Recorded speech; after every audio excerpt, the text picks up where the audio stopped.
Let's speak to the US pollster Frank Luntz, who joins me live from New York. Frank, great to have you on the programme. I know you haven't done any polling since the State of the Union, but what are your headline thoughts from what you heard? Well, the longest speech ever is not great for Americans because, to be candid, something that runs for an hour and 40 minutes, most Americans are not going to watch. So the most important part of that speech was the early part.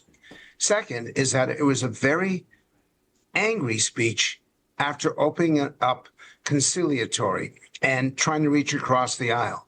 But it was an angry response as well. And that my concern now is for the democracy, that we can't seem to have a conversation with each other, even on the State of the Union, without it devolving into a screaming match. And third, I agree with former Chief of Staff Mick Mulvaney that the major focus was on affordability and prices and costs. But in the end, that is an issue of perception, and perception becomes reality.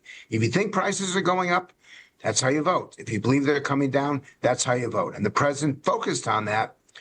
And I'm not sure whether or not he made a sufficient case for Americans to believe that prices are, in fact, coming down. You regularly poll people, so that is an issue that you are regularly testing the temperature of.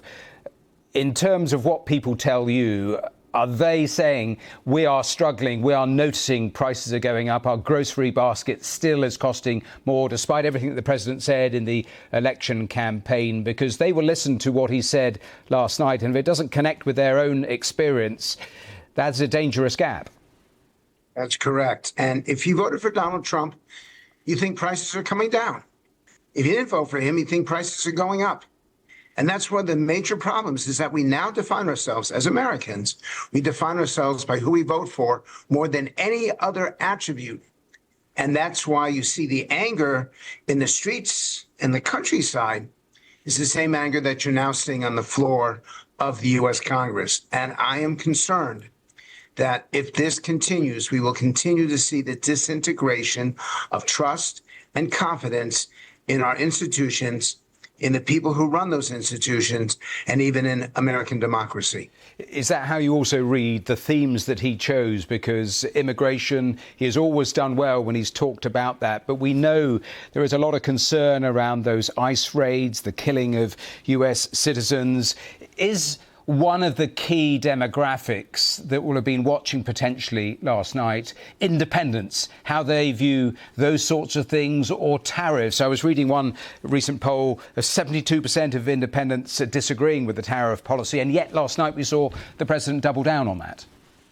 Well, I'll speak about immigration because that's what elicited the harsh response from Democratic members of Congress, where the president said, stand up if you believe the first responsibility of government is to protect American citizens rather than illegal aliens. And of course, the Republicans stood and the Democrats sat down. 80% of Americans, 85% would agree with that statement, but they wouldn't agree with how it was articulated. And that's been the challenge of this administration. In so many ways, the public supports the policies, but in so many ways, they oppose the communication of those policies. And unless they narrow that gap, it's going to be a challenge for Republicans as they come closer and closer to the midterm elections in November. Frank Luntz, great to talk to you. Thank you so much for joining us on today's programme. It's a privilege. Thank you.